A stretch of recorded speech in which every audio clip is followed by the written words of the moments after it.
இந்த ஆடிக்கு நம்ம சென்னை சில்க்ஸ்ல up to 50% off combo offer, uniform sari collections எல்லாம் சேர்ந்து சேவிங்ஸும் பிளாஸ்ட், கலெக்ஷன்ஸும் blast.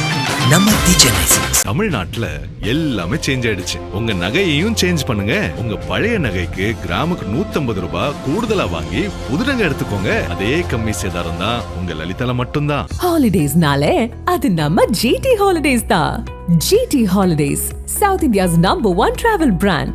You know you are special when you're with GT Holidays. எங்கள் ஆட்சியில் ஒரே ஒரு பவர் சென்டர் தான், அது நான் தான் என்று விஜய் வேண்டுமானால் சொல்லிக் கொள்ளலாம். ஆனால் எண்ணிக்கையில் அடங்காத பவர் சென்டர்கள் தாவேகாவில் ஆங்காங்கே இருக்கின்றன என்பதே உண்மை.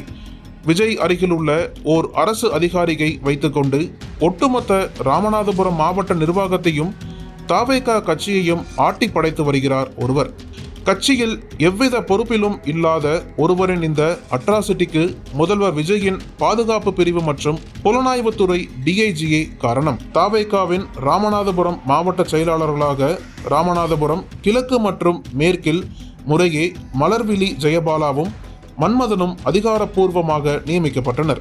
இதில் கிழக்கு மாவட்டத்திற்கு ராமநாதபுரம் மற்றும் திருவாடானை சட்டமன்ற தொகுதிகளும், மேற்கு மாவட்டத்திற்கு முதுகுளத்தூர் மற்றும் பரமக்குடி சட்டமன்ற தொகுதிகளுமாக பிரிக்கப்பட்டது. நடப்பு தேர்தலில் திருவாடானை தவிர்த்த 3 தொகுதிகளிலும் தாவேகா தோல்வியடைந்தது. திருவாடானையில் வெற்றி பெற்ற ராஜீவ் சுற்றுச்சூழல் துறை அமைச்சராகவும் பொறுப்பேற்றுள்ளார்.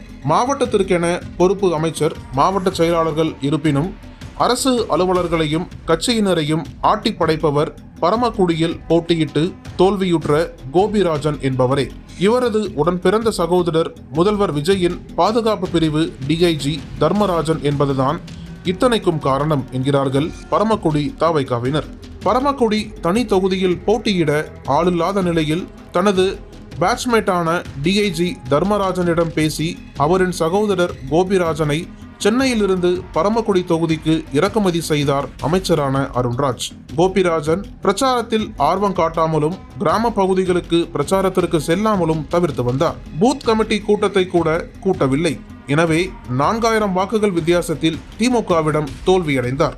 இந்நிலையில் ராஜீவ் அமைச்சரானதை பொறுத்து கொள்ள முடியாத கோபிராஜன் DIGயான சகோதரர் தர்மராஜன் பெயரை பயன்படுத்தி ராஜீவை டம்மியாக்கி தொகுதியில் அறிவிக்கப்படாத மாவட்ட செயலாளராக அரசு அதிகாரிகளிடம் என்னை கேட்காமல் டெண்டர்களை முடிவு பண்ணக்கூடாது என கூறி மிரட்டி வருகிறார்.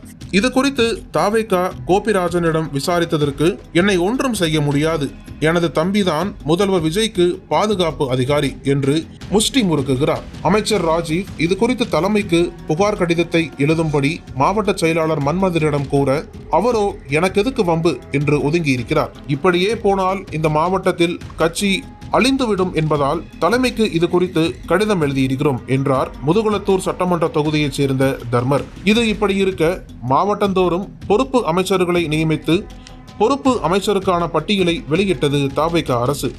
அதில் தனக்கு குடைச்சல் கொடுத்து வந்த அமைச்சர் ராஜீவை சம்பந்தமே இல்லாத தென்காசி மாவட்டத்திற்கு தூக்கி அடித்தும் தன்னுடைய சமூகத்தைச் சேர்ந்த சிறு குறு மற்றும் நடுத்தர தொழில் நிறுவனங்கள் துறை அமைச்சரான மதன் ராஜாவை ராமநாதபுரம் மாவட்ட பொறுப்பு அமைச்சராக கொண்டு வந்து நினைத்ததை சாதித்திருக்கிறார் பரமக்குடியில் போட்டியிட்டு தோல்வியுற்ற கோபிராஜன். இதன் பின்னணியில் DIG இல்லாமல் இருப்பாரா? இத்தனைக்கும் கட்சியில் அவருக்கு எந்த பொறுப்பும் கிடையாது. ஆனால் கட்சி அறிவிக்காமலேயே தொகுதி பொறுப்பாளர் என பதவியை தானே போட்டுக் கொள்கிறார். இது எந்த வகையில் நியாயம் என்கிற கேள்வியும் மாவட்ட தாவேகாவினரிடம் உண்டு. கடந்த வாரத்தில் பரமக்குடி நகராட்சி அலுவலகத்திற்கு சென்று எந்த டெண்டர் கொடுத்தாலும் என்னுடைய நேரடி பார்வையில் தான் நடக்க வேண்டும். ஒப்பந்ததாரர்கள் யாராக இருந்தாலும் டெண்டர் உறுதி செய்தவுடன் எனக்கான கமிஷன் தொகையை பெற்று தர வேண்டும் என நகராட்சி ஆணையரிடம் தெரிவித்துள்ளதோடு மட்டுமல்லாது பரமக்குடி நகராட்சிக்கு சொந்தமான பேருந்து நிலைய வணிக கட்டடங்கள், சந்தைப்பேட்டையில் அமைந்துள்ள கடைகள் அனைத்தும் வாடகையை என் மூலம் மட்டுமே கொடுக்க வேண்டும் என்று கரார் காட்டியிருப்பதாகவும் தகவல் வெளியாகியுள்ளது. இது குறித்து கருத்தறிய மாவட்ட செயலாளர் மன்மதனை தொடர்பு கொண்டோம், பதிலில்லை. பரமக்குடி சட்டமன்ற தொகுதியின் பொறுப்பாளர் நீங்கள் தான் என கட்சி என்னிடம் தெரிவித்துவிட்டது. அது போதும். மற்றபடி நான் தொகுதி பொறுப்பாளர் என்ற முறையில் தான் நிகழ்ச்சிகள் நடத்துகின்றேன். இதனை யாருக்கு சொல்ல வேண்டும்? மாவட்டத்தில் உள்ள எந்த அரசு அலுவலகங்களுக்கும் நான் செல்லவில்லை, யாரையும் மிரட்டவில்லை. மற்றொன்று, என்னுடைய தம்பி டிஐஜி தர்மராஜன் பெயரை எங்கும் பயன்படுத்தவில்லை. என் மீதான காழ்ப்புணர்ச்சி காரணமாக இதனை கூறுகின்றார்கள் என்றார் புகாருக்குள்ளான கோபிராஜன். இருப்பினும் இந்த விவகாரம் தற்பொழுது தாவேகா தலைமை வரை சென்றுள்ளது. நக்கீரன் டிவிக்கு சப்ஸ்கிரைப் செய்யுங்கள். உங்கள் ஆதரவே எங்கள் பலம். ஆசிரியர்களுக்கு நண்பனாகவும் மாணவர்களுக்கு ஆசானாகவும் திகழும் தேர்வு வழிகாட்டி. ஒவ்வொரு பாடத்திற்கும் அனுபவமிக்க ஆசிரியர்களின் துல்லியமான தெளிவான விடைகள். CNC இருக்கு, தேர்வு பயம் எதற்கு? இது தீரன் பப்ளிஷிங் ஹவுஸ் விற்பனை வெளியீடு.